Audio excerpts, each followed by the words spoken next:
पार्वती जी नहा रही थी, उन्होंने अपने बदन के मैल कुचैल से एक बेटा बनाया और उसका नाम रख दिया गणेश। पैदा नहीं किया, पेड़ से पैदा नहीं हुए, बदन नहा रही, मैल निकल रहा, उसी से बना दिया और गणेश नाम रख दिया और उसी को खड़ा कर दिया। दरवाजे पे खड़े हो जाओ, किसी को अंदर मत आने देना। शंकर ही अंदर आने लगे, उनके बाप। वो कहने लगा नहीं जाने दूंगा अंदर। बोला तू कौन? कहने लगा मैं गणेश हूं, पार्वती का बेटा। शंकर जी कहते भाग, पार्वती मेरी पत्नी है, मेरा तो कोई बेटा नहीं, तेरा बेटा भाग। गणेश कहता नहीं, आज ही तो बनाया। शंकर जी ने कहा वाह भगवान, मैं हूं, बेटा वो बना रही है, वाह। बेटे ने कहा कुछ भी हो मैं जाने नहीं दूंगा। तलवार निकाली, मेरा घर मुझे को मना कर रहा, नहीं जाने दूंगा, मेरे माँ का आदेश, नहीं जाने दूंगा। शंकर जी को आया गुस्सा, मारी तलवार, वो गई गर्दन कट के अंदर गणेश जी की। अंदर घुस गए, खून में सनी हुई तलवार पार्वती ने देखी, ये क्या किया तुमने, मेरा बेटा मार डाला, तुम्हारा बेटा था? हाँ। अरे तुमने पहले क्यों नहीं बताया?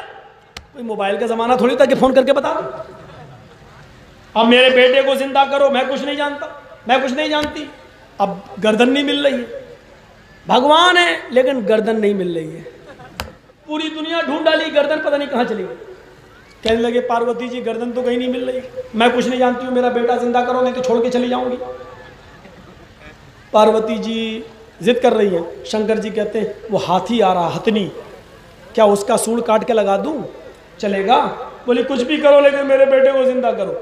तब उन्होंने हाथी का सूंड काटा और लगाया, वो जिंदा। तब से आप गणेश जी के हाथी का सूंड देख रहे होंगे, ये है। इधर शंकर ने गणेश की गर्दन पर छुरी तलवार चलाई, हमारे यहाँ इब्राहिम अलैहिस्सलाम ने इस्माइल की गर्दन पर छुरी चलाई। कहीं तो कुछ है, धूल जम गई उसी को हटा रहा हूं मैं। इधर शंकर ने अपने बेटे को जिंदा रखने के लिए हाथी काटा, उधर अल्लाह ने इस्माइल को बचाया तो आसमान से दुम्बा भेजा, दुम्बा कट गया। उधर दुम्बा कट रहा है, इधर हाथी कट रहा है। इधर शंकर छुरी चला रहे हैं तलवार, इधर इब्राहिम, इधर गणेश है, उधर इस्माइल, इधर पार्वती है, उधर हाजरा। कुछ तो है, मिलो, बैठो ऐ हिंदू पंडितों, आओ मिल बैठकर साफ साफ रास्ता निकालें, आओ धूल हटाएं। तुम गंदे हो सकते हो, हम भी गंदे हो सकते हैं, आओ बैठे, साबुन है उस साबुन से साफ कर लेते हैं, उस गंदगी को हटा लेते हैं, आओ परख के देखें। कौन कहता है हम तुम में जुदाई होगी, कौन कहता है हम तुम में जुदाई होगी, ये हवाई तो किसी दुश्मन ने उड़ाई होगी। हिंदू भाइयों, तुम्हारी धार्मिक किताबें, हमारी धार्मिक किताबें बहुत एकता है, बहुत ज्यादा मसावत दिखला रही हैं, बस थोड़ी देर बैठने की और समझने की जरूरत है।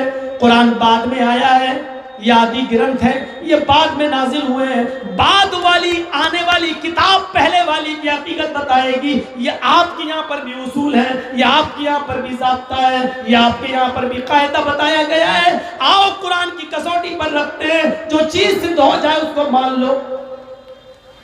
ऐसी कोई बायोलॉजी मानती नहीं है। हाथी का सर इतना बड़ा, गणेश जी का इतना बड़ा, फिट बैठ कैसे गया? बायोलॉजी नहीं मानती है, लेकिन अब चमत्कार है तो मान लिया, क्या किया जाए। तो शंकर जी ने कहा ब्रह्मा जी से नापो, नापते चले गए। कितने साल तक नापा? 50,000 साल तक नापते, खत्म नहीं। अब ब्रह्मा जी को गुस्सा आ गया, कौन सी ड्यूटी दे दी, 50,000 से नाप रहा हूं साल से। गुस्सा आया, वहीं पकड़ लिया गया।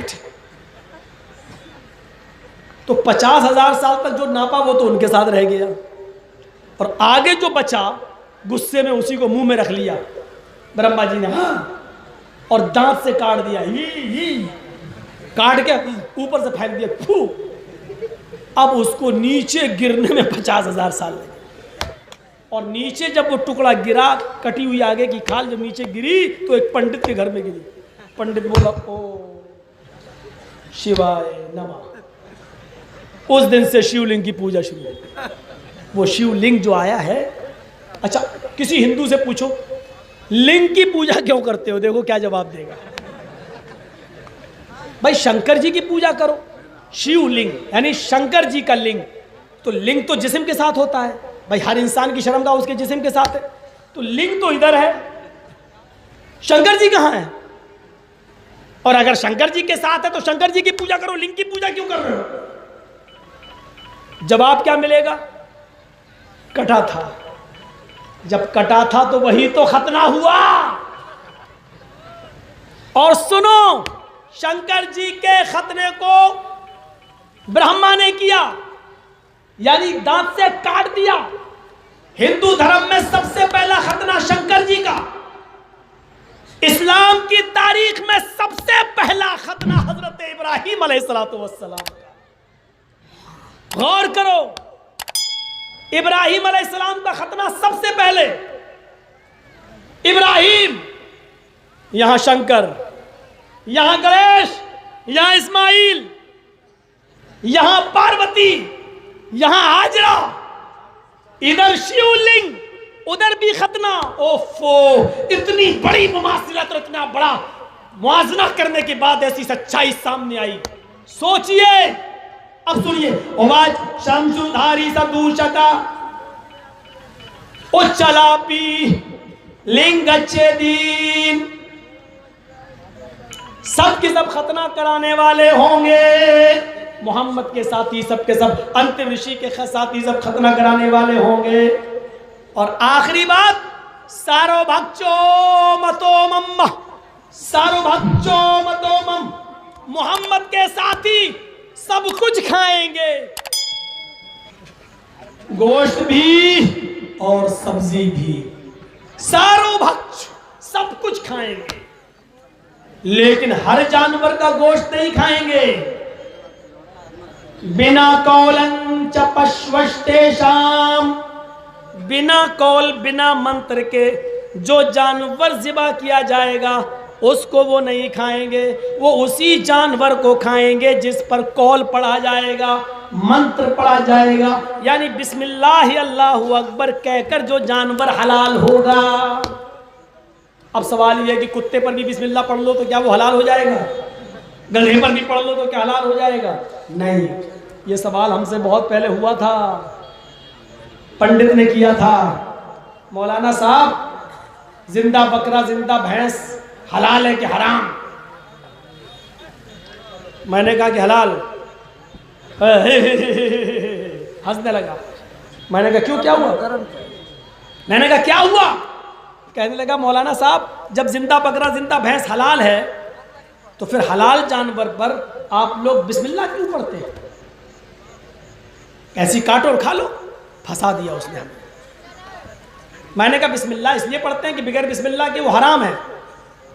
तो फिर एकदम फंसाया। क्या कहता? अभी तो आपने कहा था जिंदा बकरा जिंदा भैंस हलाल है, अब आप कह रहे हैं बगैर बिस्मिल्लाह के हराम है। तो इसका मतलब यह है कि उस पर बिस्मिल्लाह अल्लाहु अकबर पढ़ेंगे तो फिर हलाल होगा ना। हमने कहा हाँ। इससे पहले क्या था? मैंने कहा यार ये तो और फंसा लिया, ये तो बड़ा लग रहा पढ़ा लिखा। लेकिन मेरी खोपड़ी ने काम किया। मैंने कहा हाँ ये कहाँ ला रहा है? मैंने कहा अच्छा चलो। अब मैं आया, मैंने कहा हाँ पंडित जी अब बोलो। मेरी खोपड़ी काम कर गई।